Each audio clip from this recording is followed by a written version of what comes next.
Hello, hi, welcome back, anyone and everyone who is watching my channel. Thank you.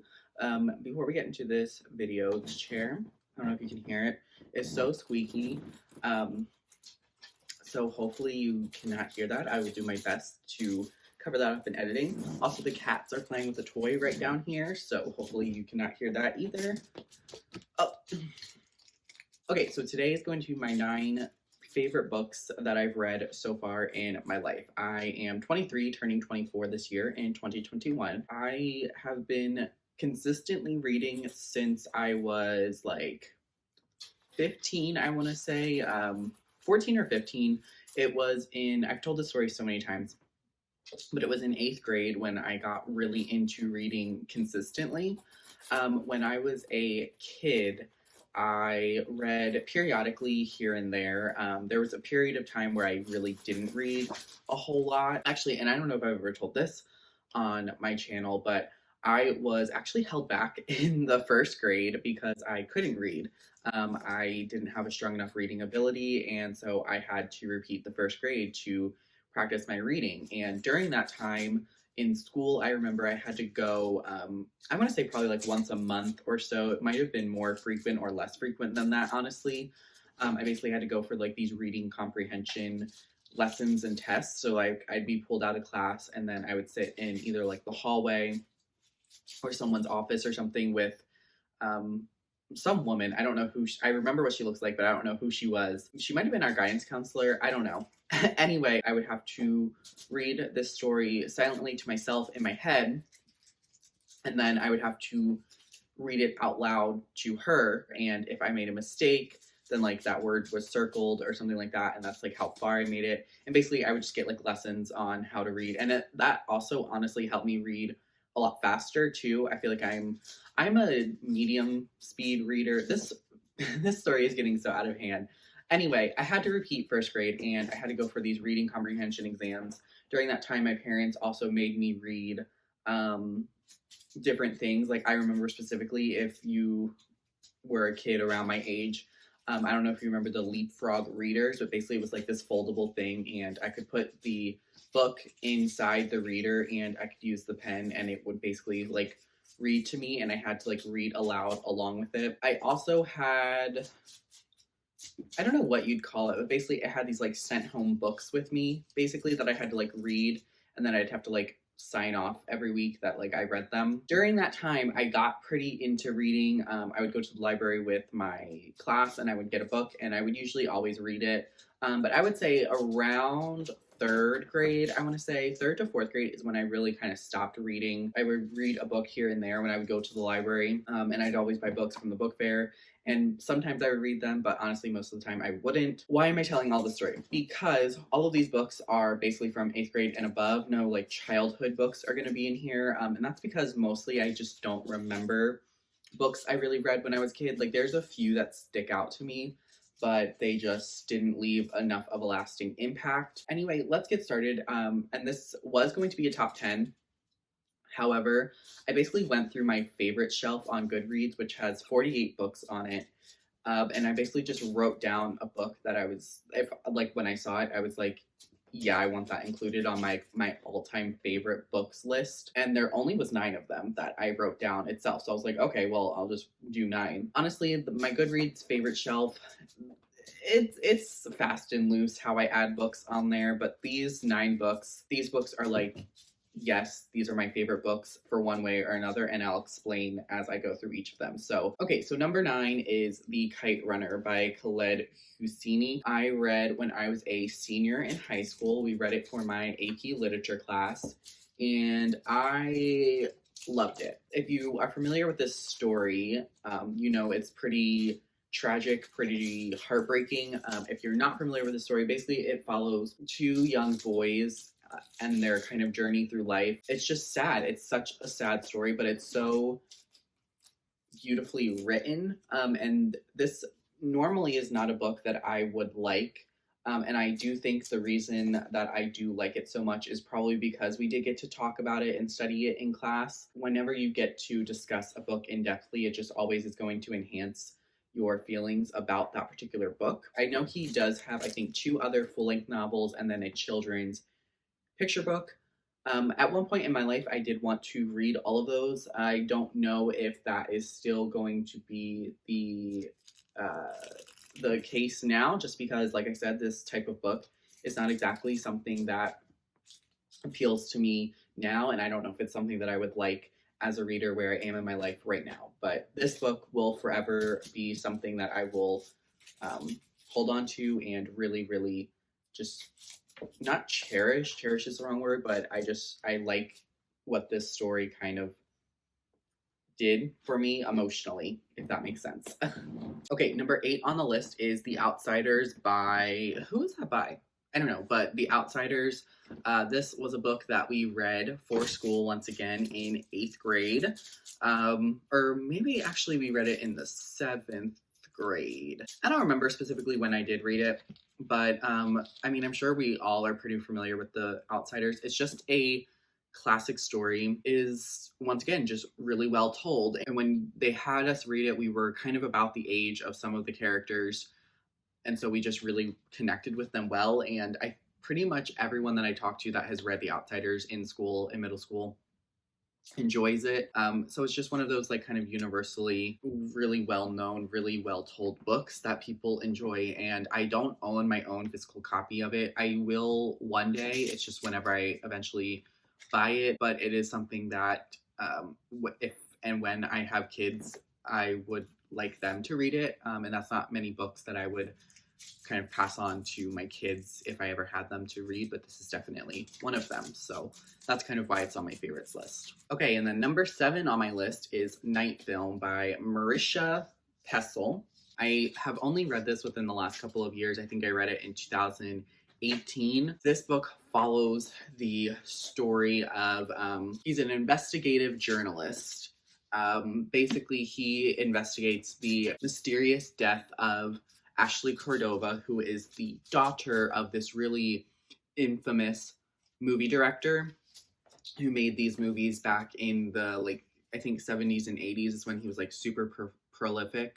But he is very secluded now and very shut off, and no one really knows too much about the Cordova family anymore. And this book is told in a mixed media format, so there's like regular text on the pages, and then as you go through, there's also different sections of like I guess like this is a web page kind of example, and so there's a couple different examples of things like that throughout the book.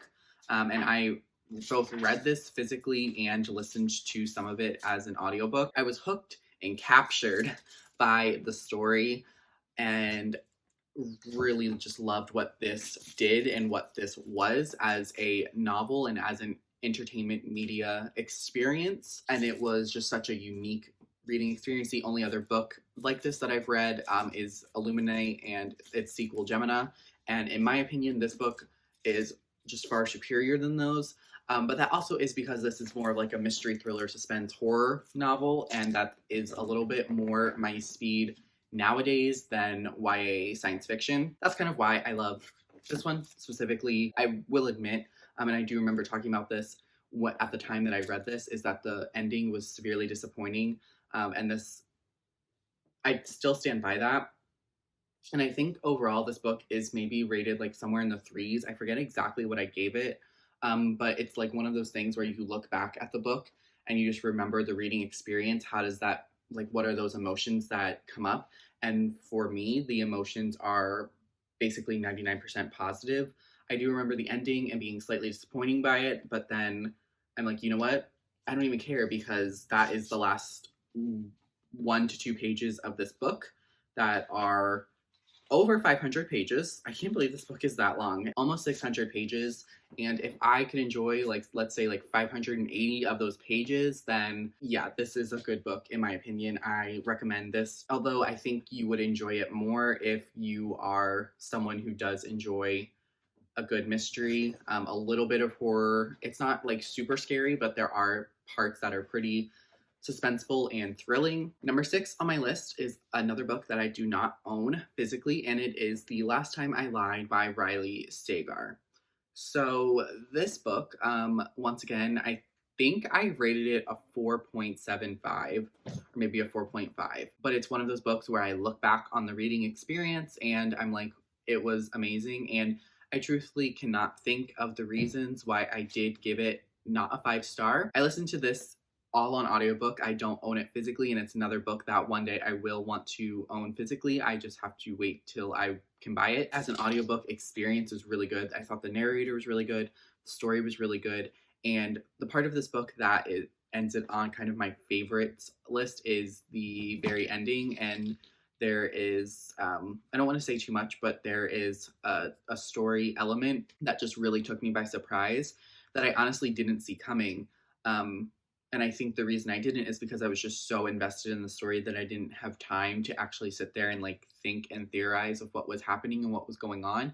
I was just letting the story wash over me, and that is usually the time that I will rate a mystery thriller specifically highly.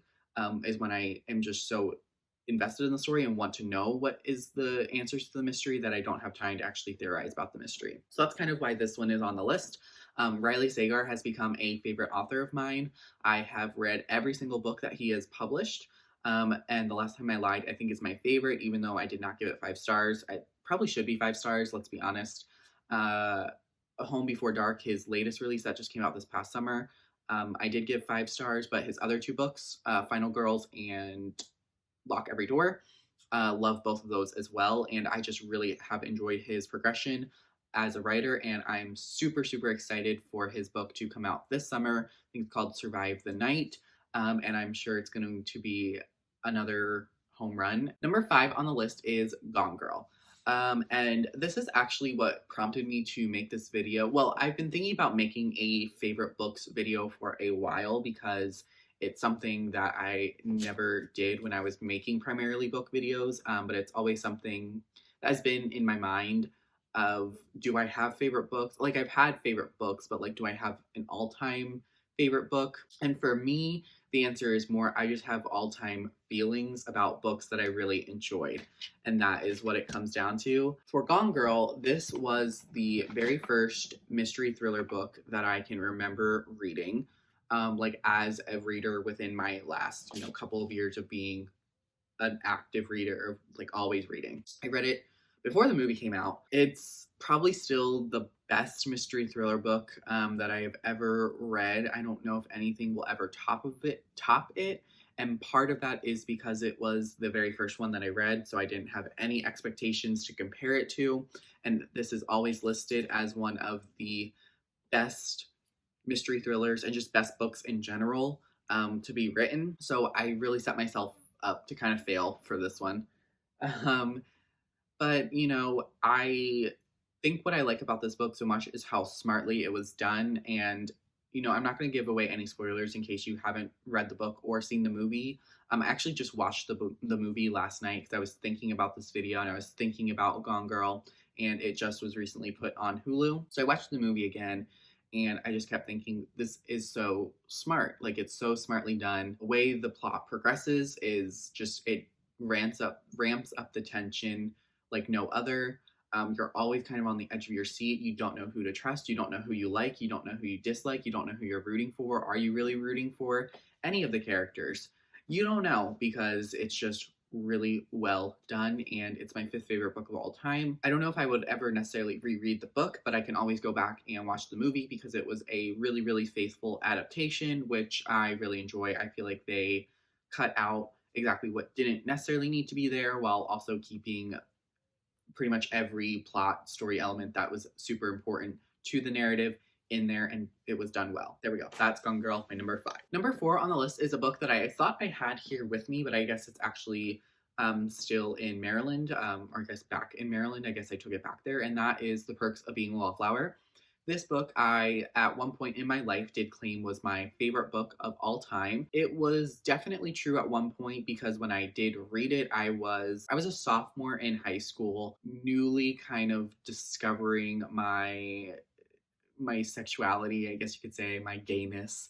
And I just really related to the characters. I think, like most teens do, I think that's the reason this book kind of resonates really well with a lot of people of all ages, but it really captures that kind of teenage experience pretty well. I definitely would describe the book as melancholy and a bit overly dramatic at some points, but that's kind of how teenagers are. It definitely delves pretty deep into what depression can look like. While I'm not someone I would say that I've ever had depression necessarily, I would say, struggled with depressive episodes in the past, even as recently as just a couple of weeks ago. You know, I was just feeling really down, feeling really low.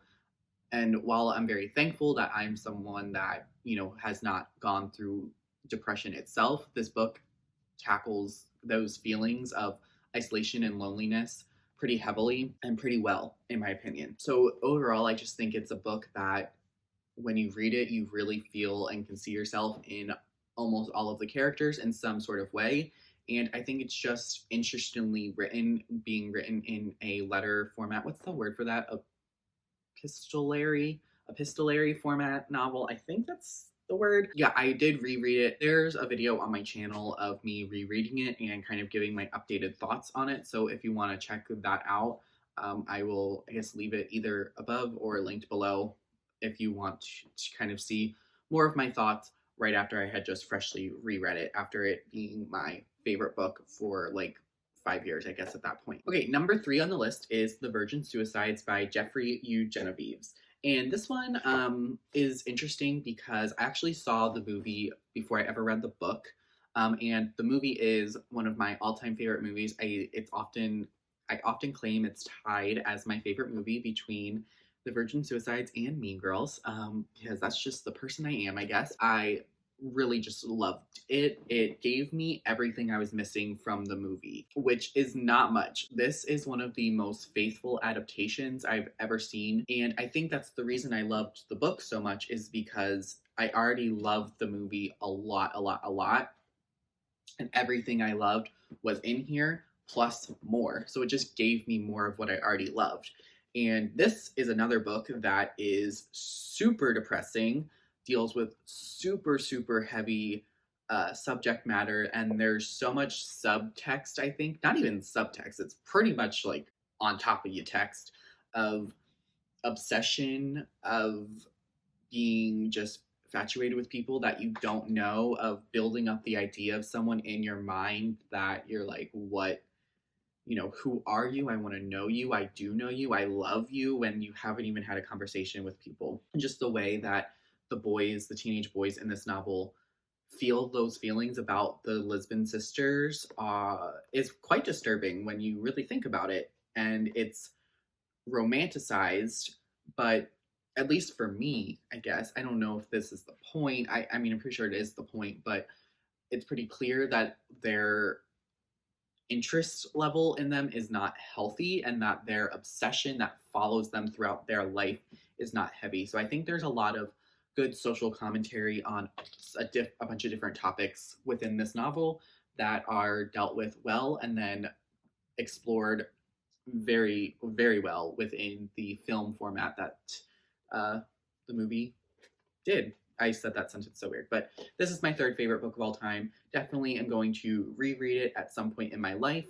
I love to rewatch the movie as well. This is another book that, if and when I ever have children, I actually will encourage them to read this and facilitate discussion with them about it, because it's one of my favorites. So I just want to experience that with my kids if I ever have them. Okay, number 2 on my list is I think a controversial pick, potentially, and that is I'll Be Gone in the Dark by Michelle McNamara. Now, this is a nonfiction book that was my favorite book of 2019. Back when I read it, I listened to it as an audiobook, and if you aren't familiar with this book, it is the collection of research done by Michelle McNamara about the Golden State Killer, who was known as a couple of different things. He was both a serial killer and a serial rapist that was basically terrorizing the entire state of California throughout I believe his attacks range from the 70s, 80s, and 90s, I want to say, but I forget the exact range. Basically, she goes through different accounts of different people who had encountered him, had the unfortune of you know, being one of his victims. And the reason I say this is a bit of a controversial pick is because a lot of people don't necessarily like this novel. And even me, the reason to me it's kind of a controversial pick is a lot of times true crime, I feel, even though I do love true crime documentaries, and I haven't read many true crime books, it's actually something that I want to do more of. But what's stopping me is my feelings of being exploitative, being fascinated with learning the details of some of these crimes that true crime has to offer in both documentary formats and book formats. It's hard to say that I love this book to people. Well, I guess it's not hard to say, but it does make me feel slightly uncomfortable because these are true stories of real people who have been raped, who have been terrorized, and some people in here were murdered.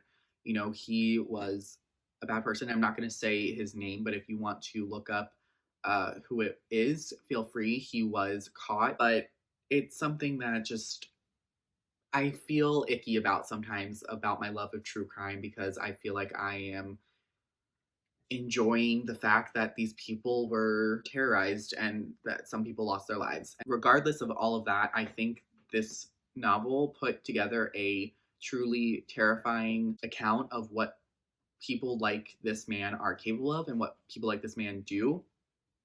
And this actually kind of got me thinking a lot, and especially with a lot of things that have gone on in the past, is I would love to explore more less known serial killers, I guess you could say, especially against like people of color, because there's a lot of serial killers that are very well known that targeted primarily white women.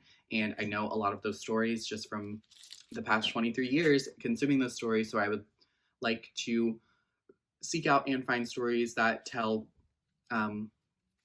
the account from kind of like a non-white lens, and what that looks like in non-white communities, because we know how it looks in white communities. You know, we know like when white women go missing, it's all over the stories, it's all over the news, but not necessarily when Black especially, but you know, Asian and Latino women as well go missing. It's not necessarily nationalized and sensationalized, and you know, that has a lot to do with just like colonialism and racism. There are stories about these people's, you know, experiences and accounts out there, and I would just like to experience some of those just to get a different perspective, which once again makes me sound weird and makes me feel gross for doing that, but I just want to consume, you know, that kind of media just to learn, and to potentially, you know, help someone in the future in any way that I can, which I know this whole section has just been like weird ramblings. You're probably like, what are you talking about? I don't necessarily know, but I want to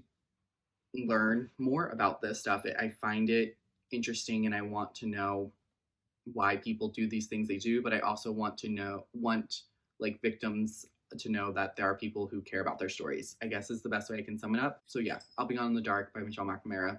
My second favorite book of all time. One of the books that I will love. Once again, a book that I don't own, but will like to and eventually own one day. Okay, and then finally, I am cheating because my number one on the list is the Hunger Games series, the original trilogy by Suzanne Collins. So I talked a lot about how I got into reading in 8th grade, both in the beginning of this video and all throughout my channel history. And these are the books that did it for me. I read the Hunger Games in February to March. I think I actually read it in March of whenever the movie was about to come out. I read this book. Actually started it and got to chapter 8 and then stopped reading it. And then right before the movie was coming out, I was like, I want to finish this before I see the movie. So I restarted it, and literally the next chapter, chapter 9, if you're familiar with the story, is kind of the big first twist within the story, and it's the end of the first act, moving into act 2, which is where the story really pumps up. So I finished that within like a couple of days. Then I finished Catching Fire like within the next weekend, and then I read Mockingjay all within one day. I think, I want to say it was the weekend that the movie actually came out. I don't remember, but these books just, you know, caught my attention like no other. Like many other people in my generation, they were everything, and I have since reread them multiple times. Once again, I've talked about that a lot and has been documented a lot on my channel. I think I've reread the first book. I think in total I have read this book 5 times. I think I want to say either 4 or 5 times, and then I have read each. I know Catching Fire and Mockingjay I have read each 3 times specifically, or was it 4 times? I don't know, because I know I read the whole series all the way through before both Mockingjay Part 1 and Part 2, and I know I have read The Hunger Games at least once when I was in college, but I want to say twice. So I'm unclear exactly how many times I've read these books, but each time I do read them, I still enjoy them. Yes, there are problematic elements in them, especially when I reread The Hunger Games. I think that was last year. In April, I listened to it as an audiobook, and there were some elements that I was like, yikes, this is kind of weird and gross. Specifically relating to the way Katniss talks about Peeta and the way that she acts with Peeta. You know, when I first read them, like many people, I was like, Catching Fire is amazing and can never be touched and is the best literature ever. I have since changed my mind. This has also been documented and talked about before. Mockingjay is now my favorite, actually. Mockingjay is one of the most criminally underrated novels ever. This book, I think, gets a lot of hate from me in the past and from a lot of people for being boring and for kind of ruining Katniss and just for being disappointing and hard to get through, and people hated the way it ended. And I used to be in all of those camps, and I would very much fight people who disagreed with me. And so if I've ever done that to you, I apologize, because I fully, ever since when I reread them right before Mockingjay Part 2 is when I really completely switched. And this book is amazing. It has so many aspects and layers to it that just most YA books, let's face it, most YA books, especially written when these were written, don't face. The comparisons between Mockingjay and Allegiant by Veronica Roth just show very well the difference between an actually thought out, well-written story that has tragedy for its characters that make sense and have a purpose, versus Allegiant that is just ruining the previous 2 books and throws tragedy in your face for tragedy's sake and for your main character and your hero to be a martyr for a greater cause that didn't need to happen. So yeah, Mockingjay is just better. It's just better. These 3 books are definitely going to be something that when I have kids, I will always encourage them to read them. I have to be honest, part of me hopes that they love these books, and if they don't love them, I will be so upset, because I just think they're amazing. Throughout the rest of my life, I truly do not believe that anything will ever top these books as far as my favorite books of all time. These books have such a special place emotionally for me and for my reading journey, and so they just will forever be my favorite books. And yes, I have Ballads of Songbirds and Snakes. Yes, I read it. You can watch my 45-minute reading vlog about it. No, I don't think it was as good for the story, and no, I do not think it was necessary, but I enjoyed the ride that Suzanne Collins had to offer, and I just enjoyed being back in the world. Okay, that is everything that I have. Thank you so much for watching. Please let me know if you made it all the way to the end, because I've been recording for like 40 minutes. I don't know how long this video is actually going to be. Let me know what your favorite books are, and let me know if you have read any of my favorite books, and if you would also consider them favorites, and let me know if, by me talking about any of these, if you are now more interested in them than you were before. Thank you for watching once again, and I will talk to you next time. Bye!